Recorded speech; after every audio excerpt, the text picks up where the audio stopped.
Kevadel on paras aeg üle vaadata oma ehete ja kellade garderoob. Ja siin Goldtime'is Ülemiste keskuses on väga suur valik. Vaatame, mis nad meile soovitavad. Miks tasub vürtsitada oma stiili käekelladega näiteks? No, käekell on minu arvates üks mitmekülgsema iseloomuga aksessuaare. Ajanäitajana funktsionaalne, ehtena aga väga emotsionaalne. Käekell võib olla moe või stiiliväljendus, võib olla mõttemaailma väljendus ja staatuse näitaja, kui soovite. Aga kui tihti tasub oma käekella garderoobi uuendada, et kas need trendid on kiired muutuma? No, mina suure kellaentusiastina ütleks, et nii sageli kui hing ihkab. Siis tõesti igal aastal, igal hooajal brändid tulevad välja uute kollektsioonidega, uute mudelitega ja tegelikult on ju tore iga riietumisstiili juurde omada eraldi käekell ja omast kogemusest võin ma ka ütelda, et iga meeleolu ja tuju vajab oma käekella. Aga mis on siis tänapäeva käekella maailmas moes? No, värvid kella sihverplaadil kindlasti. Sinine on muidugi kellamaailma klassika, aga ma võiks ütelda, et uus sinine on roheline värv.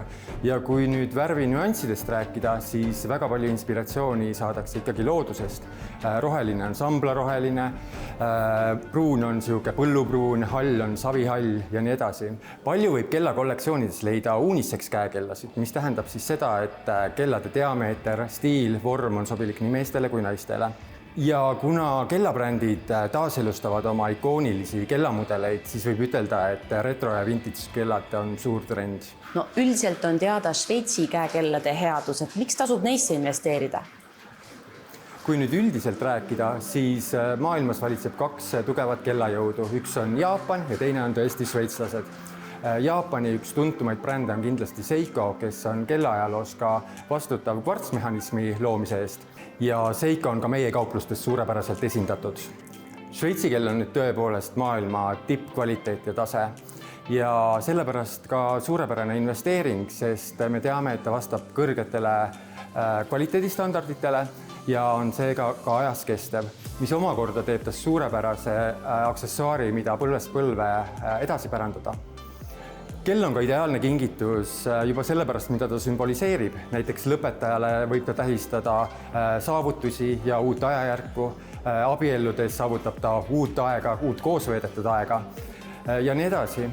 Ja siinkohal ma tahaks veel ütelda, et Šveitsi kella nähakse sageli kui ainult meeste maailma kuuluvat, aga see on ajas väga palju muutunud ja selle üle mul on hästi hea meel ja seega kutsun ma kõiki naisi üles julgemalt vaatama meie Šveitsi kellariiulite poole ja ma usun, et iga naine leiab endale uuel tasemel ajanäitaja.